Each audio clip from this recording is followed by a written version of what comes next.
Vivemos em um mundo onde a onda de terror e desastres tentam roubar a nossa paz, onde o mal sempre está tentando prevalecer. Mas vemos pela palavra de Deus desde o Antigo Testamento que o cuidado de Deus para com aqueles que o temem e o buscam é muito real e permanente. Fique atento a mais um programa Encontro com a Palavra. Aqui apresentamos a palavra de Deus como resposta a todas as mais difíceis questões da vida. Agora com você, Pastor Edson Bruno.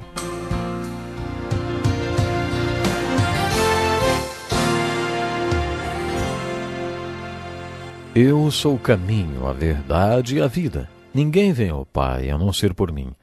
Eu te glorifiquei na terra, completando a obra que me deste. Bem-vindo a mais um Encontro com a Palavra.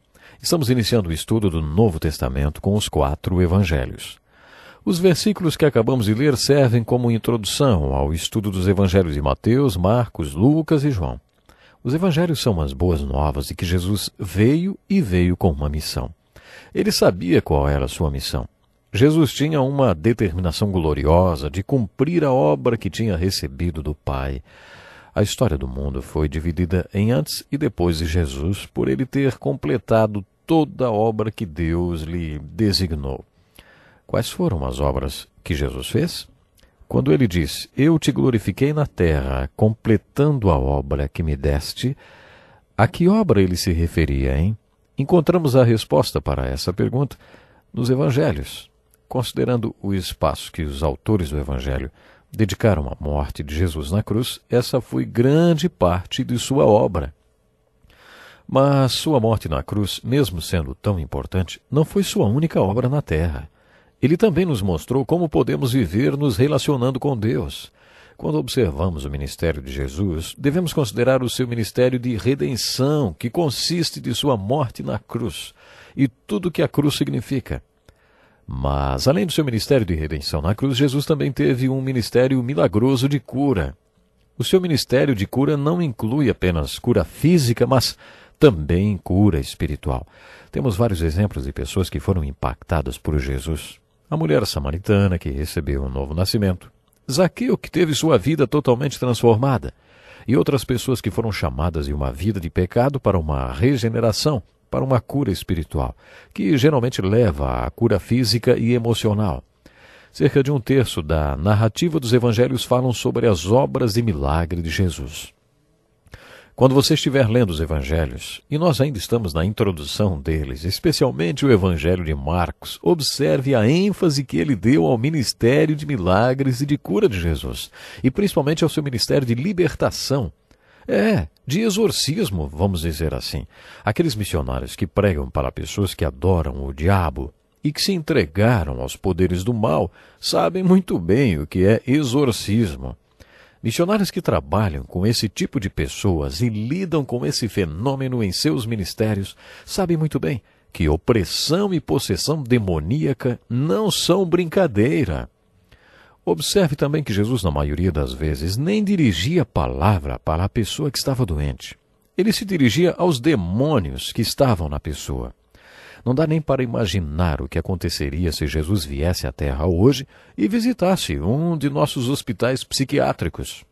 Creio que em alguns casos, não todos, mas, preste atenção, em alguns casos, ele iria ignorar toda a nossa terminologia psicológica e se dirigiria aos demônios. Se isso estiver acontecendo com algumas pessoas nestas instituições e os profissionais da área não têm essa consciência, como então os pacientes serão ajudados? Como poderão ficar equilibrados o suficiente para saírem desses hospitais psiquiátricos? Nos evangelhos de Mateus, Marcos, Lucas e João, mas principalmente no de Marcos, observe a ênfase dada ao ministério de Jesus junto aos possuídos por demônios. E aí a sua convicção sobre quem e o que Jesus foi torna-se muito importante.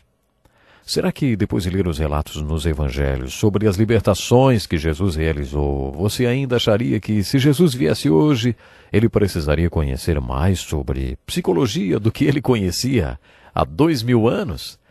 Você sequer vai cogitar isso depois de entender quem Jesus era. Jesus era o Emanuel, o Deus conosco. Eu sou o caminho, a verdade e a vida. Ele disse. Se ele era a encarnação do próprio Deus, não tem cabimento dizer que há 2000 anos ele não sabia o que estava fazendo e que hoje faria diferente do que fez naquela época. Não ignore o ministério de libertação de Jesus quando você estiver lendo os evangelhos. Creio que esse ministério de Jesus com os endemoniados representa uma realidade que não podemos ignorar. Devemos ter consciência do mundo espiritual e da batalha espiritual. O Novo Testamento nos mostra que existe o lado positivo e o lado negativo do mundo espiritual. No mundo espiritual existem os bons espíritos e os espíritos do mal. A Bíblia nos exorta a testarmos os espíritos para ver se eles procedem de Deus. Não devemos nos entregar a qualquer espírito e achar que aquele é o Espírito Santo, só porque ele é uma realidade espiritual. A Bíblia fala do Espírito de Cristo, o Espírito Santo, e também do submundo espiritual. Observe essa verdade quando estiver lendo sobre o ministério de milagres de Jesus. Em nossa cultura, as pessoas usam tranquilizantes para controlar as doenças mentais. Jesus tinha compaixão pelos lunáticos. Como o homem sequer usava roupas e era controlado por espíritos. Jesus passou algum tempo com ele. Não sabemos o que ele fez ou como ele fez, mas aquele homem foi visto depois com roupas e sóbrio, sentado aos pés de Jesus. Eu fiz um estágio num hospital psiquiátrico. Houve ocasiões em que eu daria qualquer coisa para saber o que Jesus fez àquele homem. Se alguém da sua família ou alguém que você ama fosse o que chamamos de doente mental, o que você faria ou quanto pagaria para ver essa pessoa restaurada, vestida e sã aos pés de Jesus? Essa foi uma área muito importante no ministério de Jesus. Jesus teve outro ministério muito bonito. Vamos repetir as obras que Deus designou para Jesus? Vamos lá. Ministério de redenção e ministério de regeneração. Regeneração significa restaurar a pessoa, não importa qual seja o problema. Jesus também tinha um ministério de revelação. No estudo de hoje, gostaria de focalizar esse ministério de Jesus. Ele diz: eu sou o caminho. Essa declaração refere-se à sua morte na cruz, ao seu ministério de redenção. Quando Jesus disse, eu sou a vida, ele se referiu ao seu ministério de regeneração. A restaurar as pessoas, chamá-las para viver como Deus planejou que os seres humanos vivessem. Além desses ministérios, atente também para o ministério de revelação de Jesus, que podemos também chamar de ministério de ensino. Um terço dos evangelhos são registros do que Jesus falou. Os evangelhos nos dizem tudo o que Jesus era. Ele era o verbo de Deus para nós, uma revelação de Deus para nós. Os registros nos evangelhos de tudo que Jesus fez servem para nos dizer: essa é uma revelação de Deus para vocês. Os evangelhos nos mostram que tudo que Jesus disse foi uma revelação de Deus para nós. Jesus disse, eu sou o caminho, eu sou a vida. E ele também disse, eu sou a verdade. Preste atenção para ouvir uma das coisas mais maravilhosas a respeito do ensino de Jesus. Você já percebeu que às vezes alguns professores acabam decepcionando seus alunos? Principalmente aqueles professores que ensinam ética, moral ou religião. Acho que ninguém jamais teve um professor perfeito. É um mito achar que seu professor não o decepcionaria. Cedo ou tarde você acaba descobrindo as rachaduras no vaso terreno, ou seja, no seu professor.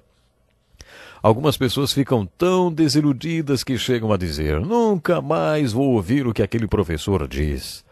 Quando se trata do ensino de Jesus, saiba que ele jamais vai decepcionar você. Tudo que Jesus disse, tudo que ensinou, ele praticou na íntegra. Ele sim podia dizer, eu sou a verdade que estou ensinando para vocês. Essa verdade que eu estou ensinando a vocês é o que eu sou. Se vocês querem realmente saber o que eu ensino, venham e me sigam. No primeiro capítulo de João, lemos que quando Jesus se encontrou com alguns dos apóstolos, perguntou, o que vocês querem? Essa é uma pergunta profunda. Os apóstolos não eram teólogos nem estudiosos. Eles eram pessoas simples, pragmáticas, que tinham aprendido tudo com a própria vida. Por isso fizeram uma pergunta bem prática. Rabi, onde estás hospedado? Jesus, tão prático quanto os discípulos, respondeu, venham e verão. Então foram, por volta das 4 da tarde, viram onde ele estava hospedado e passaram com ele aquele dia. Cada um daqueles homens viveu e morreu por Jesus por causa daquilo que eles viram quando foram e viram. O que foi que eles viram quando decidiram ir e ver? Eles viram o que Jesus era. Eles viram que ele era a verdade que ensinava. Os ensinamentos de Jesus eram tão dinâmicos e santos e tão poderosos porque ele era Deus. E quando ele abria sua boca e ensinava, era o próprio Deus falando.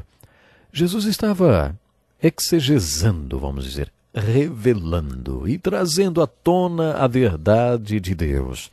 Os ensinamentos de Jesus eram eletrizantes porque ele vivia tudo que ensinava. O ensinamento de Jesus tinha várias dimensões. O ensinamento de ensino de Jesus é encontrado no que chamamos de discurso de Jesus, como, por exemplo, o Sermão da Montanha. Quando começamos a ler o Evangelho de Mateus e chegamos ao capítulo 4, lemos a descrição do cenário de que muitos teólogos acham que seja o maior discurso de Jesus, o Sermão da Montanha, que está registrado nos capítulos 5, 6 e 7 de Mateus. Nós não podemos considerá-lo como um sermão no sentido convencional. Esse discurso foi dado num lugar preparado para Jesus, como se fosse um retiro. Quando Jesus organizou o primeiro retiro espiritual dos cristãos, ele queria desafiar o povo a se tornar parte da sua solução e da sua resposta para todos os problemas do mundo. Ele estava ministrando para uma grande multidão que tinha todo tipo de problemas. Ele era um só quando foi confrontado com esses problemas, mas foi estratégico, como podemos perceber no capítulo 4.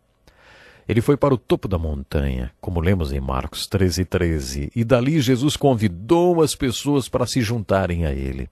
Então ele passou a transmitir os ensinamentos para aquelas pessoas a fim de que elas pudessem fazer parte da sua solução e da sua resposta para todos os problemas da multidão que se espalhava até o sopé da montanha.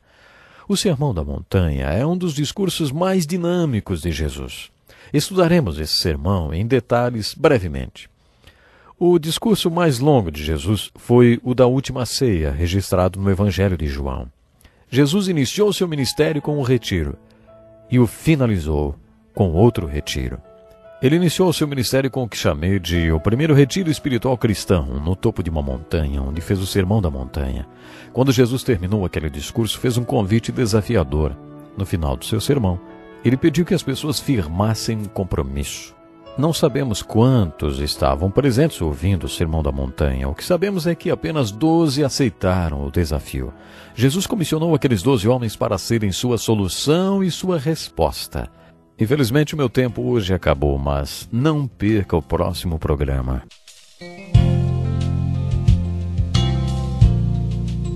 Que lição importantíssima. Obrigado, Pastor Edson Bruno. Prezado ouvinte, coloque em prática o que você ouviu aqui. Sem dúvida, sua vida será grandemente abençoada. Este é um estudo escrito pelo Dr. Dick Woodward, na voz do Pastor Edson Bruno.